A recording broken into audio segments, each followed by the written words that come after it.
எனதன்பு துலாம் ராசிக்காரர்களுக்கு எனதினிய வணக்கங்க. நம்ம இன்னைக்கு இந்த வீடியோ பதிவுக்கு முழுமையா போறதுக்கு முன்னாடி முருகரை மனதார வணங்கிட்டு வீடியோ பதிவுக்குள்ள போகலாங்க. ஓ முருகா போற்றி, ஓ முருகா போற்றி, ஓ முருகா போற்றி, என்னை காக்கும் முருகனே போற்றி. நல்லதே நடக்கும், நல்லது மட்டும்தான் நடக்கும். நம்மளோட துலாம் ராசிக்காரங்க எல்லாருடைய வாழ்க்கைக்கும் வழிகாட்டியா இருக்காங்க. கம்பீரமான தோற்றத்துக்கு சொந்தக்காரங்களா இருக்காங்க. இவங்களுடைய வாழ்க்கையின் உயர்வு பல கட்ட கஷ்டத்தை தாண்டி தாங்க இருக்கும். எதிலும் தெளிவோட இவங்க செயல்படுவாங்க. இவங்கள பொறுத்த வரைக்கும் தன்னோட வாழ்க்கையில எவ்வளவு பிரச்சனை வந்தாலும் அதை பத்தி துளி கூட கவலைப்பட மாட்டாங்க. ஆனா தனக்கு நெருங்கிய உறவுக்கு ஏதாவது ஒரு பிரச்சனை வருதுன்னு வச்சுக்கோங்க, ஓடி போய் உதவி செய்யக்கூடியவங்களா இவங்க இருப்பாங்க.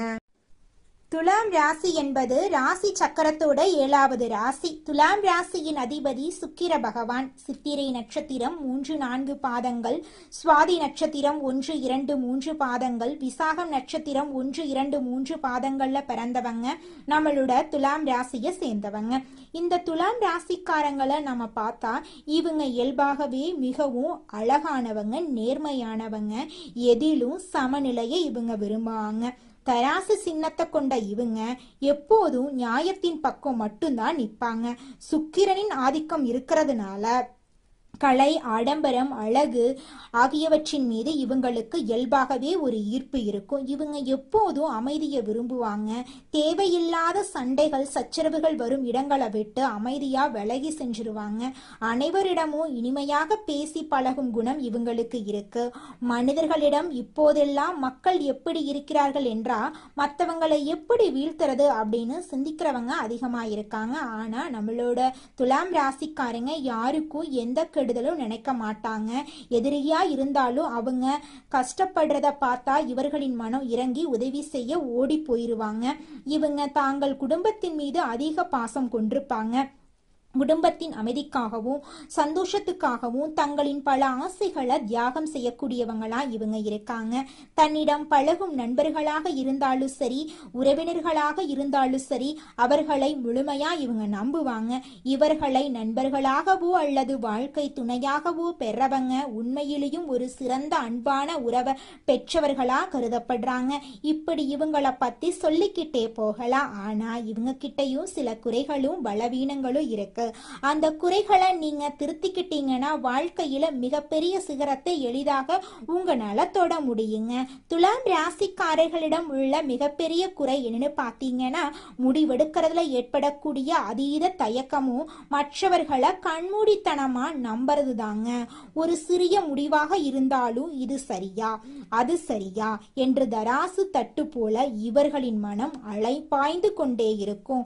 சரியான நேரத்துல முடிவெடுக்க முடியாம பல நல்ல வாய்ப்புகளை கை நழுவி போக விட்டிருக்காங்க. அதே போல எல்லோரும் தங்களை போலவும் நல்லவர்கள் என்று நினைத்து தகுதியற்ற பலரை நம்பி தங்கள் ரகசியங்களை பகிர்ந்து பணத்தையோ அல்லது மனதையோ இழந்து ஏமாந்து நிற்பாங்க. தாங்கள் நம்பியவர்களே தங்களுக்கு துரோகம் செய்யும் போது இவங்கனால அதை தாங்கிக் கொள்ளவே முடியாது. அதை நினைச்சு கடுமையான மன உளைச்சலுக்கு இவங்க ஆளாகிறாங்க. மற்றவங்க என்ன நினைப்பார்களோ என்று அனைவரையும் திருப்திப்படுத்த நினைச்சு தங்களுக்கு தாங்களே பெரிய மன அழுத்தத்தை ஏற்படுத்திட்டு இருக்காங்க. அதனால துலாம் ராசிக்காரர்களே, நீங்க எல்லாவற்றையும் உங்க மனசுக்குள்ள போட்டு குழப்பிக்க வேண்டாம். உங்களால உலகத்துல உள்ள அனைவரையும் திருப்திப்படுத்த முடியாது அப்படிங்கிறத முதல்ல நீங்க புரிஞ்சுக்கோங்க. எது நடந்தாலும் அது கடவுளின் விருப்பம் அப்படின்னு உங்களோட கடமையை மட்டும் செஞ்சுக்கிட்டு வாங்க. நிச்சயமா உங்க வாழ்க்கையில நல்லது மட்டும்தாங்க நடக்கும். கெட்டதென்ற பேச்சுக்கெல்லாம் துளி கூட இடம் கிடையாதுங்க. ஓ முருகா போற்றி, ஓ முருகா போற்றி, ஓ முருகா போற்றி. அனைவருக்கும் வணக்கங்க. நீங்க இந்த 3 இடங்களுக்கு மட்டும் தவறுதலாக கூட செல்ல வேண்டாங்க. உங்களுக்கான நேரம் ரொம்பவும் குறைவாயிருக்கு. ஏன்னா நீங்க இந்த 3 இடங்களுக்கு போனீங்கன்னா எதிர்பாராத விபத்துக்கள் ஏற்பட்டு நீங்களும் உங்கள் குடும்பமும் பல சிரமங்கள்ல சந்திக்க நேரிடுங்க. குறிப்பா இந்த மாதத்துல ராகு கேதுக்கள் தங்கள் உக்கிர ரூபத்தை எடுப்பாங்க. இந்த மாதத்துல கோடை காலத்துல வெயில் ரொம்பவும் அதிகமாயிருக்கும். வளி மண்டலத்துல வெப்பம் எப்படி இருக்குதோ அதே போல இந்த நேரத்துல ராகு கேதுக்களும் அதே அளவு வெப்பத்தோட தங்கள் உக்கிர ரூபத்தை எடுப்பாங்க. நீங்க இந்த இடங்களுக்கு செல்ல வேண்டாம். ஒருவேளை நீங்க சென்றால் நீங்க நிறைய இழக்க நேரிடுங்க அப்படின்னு நீங்க தெளிவா புரிஞ்சுக்கோங்க. உங்களோட வாழ்க்கை உங்க கையில தாங்க இருக்கு. நீங்க செல்லக்கூடாத இடங்கள் எவை, நீங்க அந்த இடங்களுக்கு போனா உங்களுக்கு எப்படி நஷ்டம் ஏற்படும் என்பது பற்றி நாம தெளிவா தெரிஞ்சுக்க போறேங்க. இதை தெளிவா தெரிஞ்சுக்கணும் அப்படின்னா இந்த காணொளிய பொறுமையாகவும் நிதானமாகவும் நீங்க தனியாக உட்காரவில்லை அப்படின்னாலும் எங்கும் கடந்து செல்லாம கடைசி வரைக்கும் கேட்க முயற்சி பண்ணுங்க. ஏன்னா சில விஷயங்களை என்ன இருக்கிறது இதில் என்று தள்ளிவிட்டு விடுவோம். மனிதர்களுக்கு என்னவென்றால் எதுவாக இருந்தாலும் எளிதாக நம்மிடம் வந்த எதையும் நம்ம சாதாரணமா பார்ப்போம். கஷ்டப்பட்டு பெற்றதற்கு மதிப்பு அதிகமா இருக்கும். ஆனா தெய்வ அனுகிரகம் எப்படி இருக்கும் அப்படின்னா இந்த ராசிக்காரர்களுக்கு நீங்க செய்த புண்ணியம், நீங்க செய்த பூஜைகள், உங்கள் நல்ல குணம் ஆகியவற்றால தெய்வமே அந்த பரமேஸ்வரனே இந்த பதிவை உங்க கண்ணில் படும்படி செஞ்சிருக்காரு. கடவுள் நமக்கு சில சமயங்கள்ல நம்மை தட்டி எழுப்புவது போல சில விஷயங்களை தெரிவிப்பாரு. அவற்றை நாம் புரிந்து கொண்டா நாம் அதிர்ஷ்டசாலிகள். அப்படி புரிஞ்சுக்கல அப்படின்னா நம்ம வாழ்க்கையில பிரச்சனை நடக்கிறதுக்கு வாய்ப்பு இருக்குதுங்க. புரிஞ்சு நடந்துக்கோங்க. உங்க வாழ்க்கையில நல்லது மட்டும் தாங்க நடக்கும். கடவுள் நமக்கு சில சமயங்கள்ல நம்மை தட்டி எழுப்புற மாதிரி சில விஷயங்களை தெரிவிப்பாரு. அவற்றை நாம புரிந்து கொண்டா நாம அதிர்ஷ்டசாலிகள். என்ன இருக்குது இதுல அப்படின்னு அலட்சியப்படுத்தியவர்கள் எத்தனையோ பேரு காலப்போக்குல மறைந்து விட்டனர். கண்ணிமைக்கும் நேரத்துல நமக்கு நல்லது நடக்கலாம், அதே போல நஷ்டங்களும் நடக்கலாம். அதனால அப்படிப்பட்ட தவறு உங்களுக்கு நடக்க கூடாதுங்க. அப்படிங்கிறதுக்காக நான் இந்த பதிவுல பல விஷயங்களை உங்களுக்கு சொல்ல போறேங்க. எல்லா நல்ல விஷயங்களை பத்தியும் நீங்க தெரிஞ்சுக்க போறீங்க. பரமேஸ்வரர் உங்களுக்கு பலவிதமான நன்மைகளை தரப்போறாருங்க. அதுல துளி கூட மாற்றமே கிடையாது. இப்ப நான் சொல்லக்கூடிய 3 இடங்களுக்கு மட்டும் நீங்க செல்ல வேண்டாங்க. அதே போல செல்ல வேண்டிய இடங்களையும் நான் இந்த பதிவுல சொல்றேங்க. அங்கு சென்றா இந்த மாதத்துல உங்களுக்கு நல்லா இருக்குங்க. அதே போல இந்த காணொளிய பாக்குறதுக்கு முன்னாடி ஓம் நமச்சிவாயா அப்படின்னு கருத்துக்கள்ல பதிவிடுங்க. தயவு செய்து இந்த பதிவுக்கு உங்களோட ஆதரவை தாருங்க. ஏன் அப்படின்னா நீங்க உங்க விருப்பத்தை தெரிவிப்பதன் மூலமா இது மேலும் சில உங்களுடைய நண்பர்களுக்கு சென்று அவர்களுக்கும் பயன்படுத்தி கொள்ளும் வாய்ப்பை ஏற்படுத்தி தருங்க. அதன் மூலமா அந்த பரமேஸ்வரன் உங்களுக்கு ஏதோ ஒரு ரூபத்துல நிச்சயமாக உதவி செய்வாருங்க. ஒருவரின் ஆதரவு 4 நபர்களுக்கு சென்றடைய உதவியா இருக்குங்க. அவர்களையும் அவர்களின் குடும்பத்தையும் நீங்க காப்பாற்றியவர்களாயிருவீங்க. அப்படிங்கறதால உங்களுடைய ஆதரவை தாருங்க. இனி தாமதிக்காம விஷயத்துக்குள்ள போலாங்க. உங்களுக்கு எவ்வளோ அவசரம் இருந்தாலும் சரிங்க, எவ்வளோ முக்கியமான வேலை இருந்தாலும் இந்த நாட்களில் மட்டும் நீங்கள் செல்ல வேண்டாங்க. அது எவ்வளவு நெருங்கிய நண்பர்கள் அழைச்சாலும் சரி, உங்களை கட்டாயப்படுத்தினாலும் சரி, நீங்கள் சென்றீங்கன்னா நீங்கள் உங்கள் கையாலேயே துன்பத்தை தேடிக்கொண்டது போல மாறிடுங்க. நீங்கள் அந்த இடத்துக்கு சென்றால் 10ஆம் வீட்டில் இருக்கக்கூடிய சனி பகவானின் தாக்கத்தாலும் ராகு கேதுக்களின் உக்கரத்தாலும் நீங்கள் எதிர்பாராத சிக்கல்களில் மாட்டிக்கிறீங்க. இது உங்களுக்கு தேவையில்லாத அவப்பேரையும் மன அழுத்தத்தையும் உருவாக்கிறோம். எல்லாவற்றையும் விட முக்கியமாக நீங்க அந்த இடங்களுக்கு சென்றா உங்க குலதெய்வத்தின் கோபத்துக்கு ஆளாயிருவீங்க. அதன் பிறகு நீங்க எவ்வளவு பரிகாரங்கள் செஞ்சாலும் உங்களுக்கு பலன் கிடைக்காம போயிருங்க. அவ்வளவு எதிர்மறை ஆற்றல் அங்கு உங்களுக்குள்ள நுழையும். இதுவரை பட்ட கஷ்டங்கள் போதாது அப்படின்னு இன்னும் அதிகமா கஷ்டப்பட விரும்பினா மட்டும் நீங்க அந்த இடங்களுக்கு செல்வீங்க. பலர் தெரியாம சென்று துன்பத்துல மாட்டிக்கிறாங்க.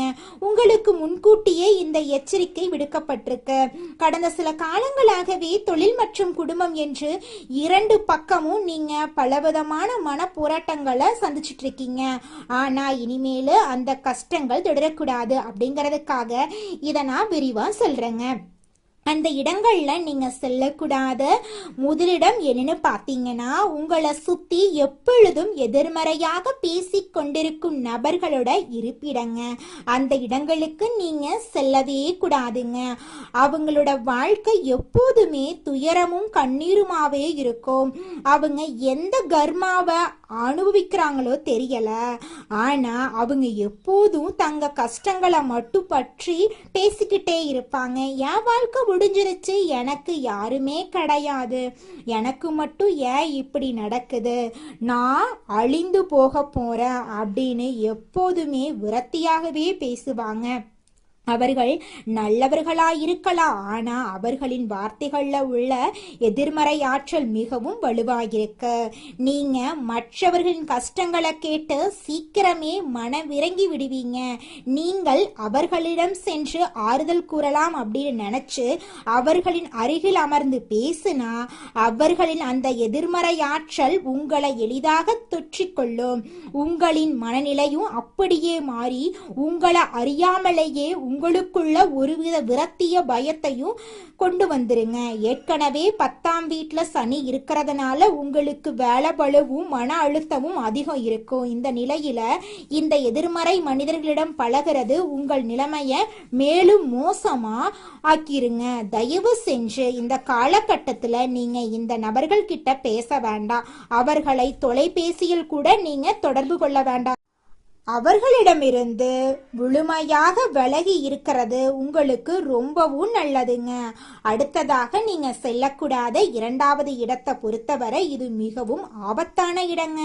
இந்த காலகட்டத்துல வெயில் சுட்டரிக்கும் அப்படிங்கறதால உங்களோட நண்பர்களோ இல்லைனா உங்களோட உறவினர்களோ நீர்நிலைகள் உள்ள இடங்களுக்கு சுற்றுலா செல்ல உங்களை அழைக்கலாம். அருவிகளுக்கு போலாம், குளங்களுக்கு போலாம், ஆழமான ஏரிகளுக்கு போலாம், ஆறுகளுக்கு போலாம் அப்படின்னு சொல்லுவாங்க. அந்த இடங்களுக்கு நீங்க இந்த காலகட்டத்துல சென்றீங்கன்னா சந்தோஷமா இருக்கலாம்னு சொல்லுவாங்க. மன அழுத்தம் குறையுன்னு சொல்லுவாங்க. அவங்க உங்களை வற்புறுத்துவாங்க. ஆனா இப்போது நான் குறிப்பிட்ட இந்த காலத்துல மட்டும் நீங்க அப்படிப்பட்ட நீர்நிலைகளுக்கு செல்லாம இருக்கிறது உங்களுக்கு பாதுகாப்பானதுங்க. ஏன்னா பார்க்க மிகவும் அமைதியாக தோன்றும் அந்த இடங்கள் எல்லாம் நீரின் அடியில என்ன பெரிய ஆபத்து காத்துக்கிட்டு இருக்கு அப்படிங்கிறது யாருக்குமே தெரியாது. நீங்க அந்த இடங்களுக்கு சென்றா ராகு கேதுக்களின் ஆதிக்கத்தால எதிர்பாராத விபத்துக்கள் நடக்க அதிகமா வாய்ப்பு இருக்கு. பாசி படிந்த வழுக்கும் பாறைகள்ல கால் தவறி விழுறது அல்லது ஆழம் தெரியாம நீர்ல இறங்கி சுழ்கள்ல சிக்கிக்கொள்றது போன்ற மோசமான விபத்துக்கள் நடக்கலாம். அதனால இந்த காலகட்டத்துல நீங்க சுற்றுலா போறத தவிர்ப்பது நல்லதுங்க. இந்த குளிர்ந்த சூழ்நிலையை உங்களுடைய வீட்டிலேயே உருவாக்கி வீட்டிலேயே இந்த காலநிலையை கலைக்கிறது ரொம்பவும் நல்லதுங்க. நீங்க உடலுக்கு நல்லது தரக்கூடிய இடத்துக்கு செல்வதாக நினைத்து இந்த காலகட்டத்தில் நீங்க ஆபத்துல மாட்டிக்க வேண்டாங்க. உங்களுடைய உயிரை விட வேற எந்த வேடிக்கையும் சந்தோஷமும் பெரிதில்லை அப்படிங்கிறத நீங்க முழுமையா உணர்ந்து கொள்றது உங்களுக்கு ரொம்பவும் நல்லதுங்க. நீர்நிலைகள் உள்ள இடங்களுக்கு சுற்றுலா செல்றத முற்றிலும் தவிர்த்துருங்க. நீங்க செல்லக்கூடாத 3வது முக்கியமான இடம் என்னன்னு பார்த்தீங்கன்னா செய்வினை, மாந்திரீகம் போன்ற கெட்ட காரியங்கள் நடைபெறும் இடங்கள் மற்றும் உங்களை பார்த்து பொறாமப்படும் நபர்களின் வீடுகள். சிலர் தங்கள் சுயநலத்துக்காக மற்றவங்க கெட்டு போகணும் அப்படின்னு அடுத்தவர்கள் குடும்பம் நாசமாக வேண்டும் என்று தீய சக்திகளை வழிபடுவாங்க. அப்படிப்பட்ட எதிர்மறை அதிர்வலைகள் தரக்கூடிய இடங்களுக்கு நீங்க செல்லவே கூடாதுங்க. அதே போல நீங்க வாழ்க்கையில முன்னேறத உங்க வளர்ச்சியை பார்த்து உங்களுக்குள்ள வாழ்க்கையில பிரச்சனை ஏற்படுத்தக்கூடிய நிறைய பொறாமப்படக்கூடிய நபர்கள் இருக்காங்க. அவங்களுடைய வீட்டுக்கும் நீங்க போகக்கூடாதுங்க. நிச்சயமாக உங்க வாழ்க்கையில நல்லதுதாங்க நடக்கும். பொறாமைப்படும் உங்களுடைய உறவினர்கள், நண்பர்கள் சிலர் உங்க வட்டத்திலேயே இருப்பாங்க. அவங்க வெளியே உங்ககிட்ட நல்லா சிரிச்சு பேசினாலும் அவங்க கொடுக்கும் ஒவ்வொரு பொருளிலும் அவர்களின் வன்மம் இருக்கும். அப்படிப்பட்டவர்களின் வீடுகளுக்கு இந்த மாதத்துல நீங்க செல்லக்கூடாதுங்க. அவர்களோட வீட்டு வாசப்படியை கூட நீங்க மிதிக்க கூடாது. அவர்கள் கொடுக்கும் தண்ணீர், தேநீர், எந்த உணவையும் நீங்க வாங்கி சாப்பிட வேண்டாம். அவர்களின் பொறாம கலந்த பார்வையே உங்களுக்கு மிகப்பெரிய திருஷ்டியா மாறி உங்க வாழ்க்கையில பல தடைகளை ஏற்படுத்தும். நீங்க உண்ணும் உணவின் வழியாக அந்த கெட்ட சக்திகள் உங்களை எளிதாக பிடித்துக்கொள்ளும். இவற்றுடன் இரவு நேரங்கள்ல தனியாக வாகனங்கள்ல பயணம் செய்வத, முக்கியமா 4 திசைகளை சந்திக்கும் சாலைகள்ல நீங்க இந்த மாதத்துல பயணம் செல்றத தவிர்ப்பது ரொம்பவும் நல்லதுங்க. அந்த நேரங்கள்ல தீய சக்திகளின் நடமாட்டம் அதிகமா இருக்கும். அப்படிங்கறதால உங்களுடைய வண்டி பழுதாகவோ விபத்துக்கள் ஏற்படவோ வாய்ப்புகள் இருக்கு. அதனால இரவு நேரத்துல பயணம் செய்யறத இந்த மாதத்துல தவிர்ப்பது ரொம்பவும் நல்லதுங்க. இந்த காலகட்டத்துல இந்த இடங்களுக்கு செல்வதை தவிர்ப்பது முற்றிலும் நல்லதுங்க. இப்போ நீங்க செல்ல வேண்டிய இடங்கள் என்னன்னு பார்த்தா, உங்களுக்கு அருகில் இருக்கக்கூடிய மிகவும் பழமையான சிவாலயங்களுக்கு செல்றது உங்கள் உயிருக்கும் உடலுக்கும் மிகவும் சிறந்ததுங்க. பழமையான கோவில்கள்ல எப்போதும் ஒருவித தெய்வீக அமைதியும் நல்ல குளிர்ச்சியும் நிறைந்திருக்கும். அங்கு சென்று சிவபெருமானுக்கு குளிர்ந்த நீரால அல்லது இளநீரால அபிஷேகம் செய்து முழு மனசோட வழிபாடு செய்யுங்க. இதனால 10ஆம் வீட்டுல இருக்கக்கூடிய சனியினால ஏற்படும் கெடுபலன்கள் குறைஞ்சு உங்கள் மனமும் குளிர்ச்சியடையும். உங்கள் வாழ்க்கையில் இருக்கக்கூடிய தடைகள் அனைத்தும் விலகி போயிடும். இந்த கோடை காலத்துல வீதியோரம் இருக்கும் ஏழை எளிய மக்களுக்கும் ஆதரவற்றவர்களுக்கும் குளிர்ந்த தண்ணீர், நீர்மோர் அல்லது பழங்களை தானமா கொடுங்க. முதியோர் இல்லங்களுக்கு சென்று அங்குள்ளவர்களுக்கு இனிப்புகளும் உணவும் வழங்குங்க. வெயிலில் தவிக்கும் வாயில்லா ஜீவன்களான பசுக்களுக்கும் பறவைகளுக்கும் தண்ணீர் மற்றும் உணவளியுங்க. இந்த தர்ம காரியங்களை செய்வதன் மூலமா உங்க வாழ்க்கையில் இருக்கக்கூடிய அனைத்து பிரச்சனைகளும் காணல் நீரா கலைஞ்சு போயிருங்க. முழு அருளும் சிவபெருமானின் ஆசீர்வாதமும் உங்களுக்கு பரிபூரணமா கிடைத்தே தீருங்க. உங்க வாழ்க்கையில மேலும் நல்லதெல்லாம் நடக்க நீங்க செய்யக்கூடிய பரிகாரம் என்னன்னு பார்த்தீங்கன்னா, உங்க வீட்டுக்கு பக்கத்துல இருக்கக்கூடிய கண்ணு தெரியாத குழந்தைங்களுக்கு உங்களால முடிஞ்ச உதவிகளை செஞ்சுக்கிட்டு வாங்க. உதவி செய்யணும் அப்படிங்கிறதுக்காக நீங்க லட்சக்கணக்கில் செலவு பண்ணணும் அப்படிங்கிற அவசியம் கிடையாது. உங்களால முடிஞ்ச அளவுக்கு ஒரு பேனா வாங்கித்தாங்க, ஒரு பென்சில் வாங்கித்தாங்க. இந்த உதவியை செய்யறதன் மூலமா உங்க வாழ்க்கையில நீங்க செஞ்ச பாவங்கள் எல்லாம் குறைய போகுது. உங்களுடைய வாழ்க்கையே சொர்க்க வாழ்க்கையா மாறிடுங்க. நல்லதே நடக்கும், நல்லது மட்டும்தான் நடக்கும். நன்றி, வணக்கம்.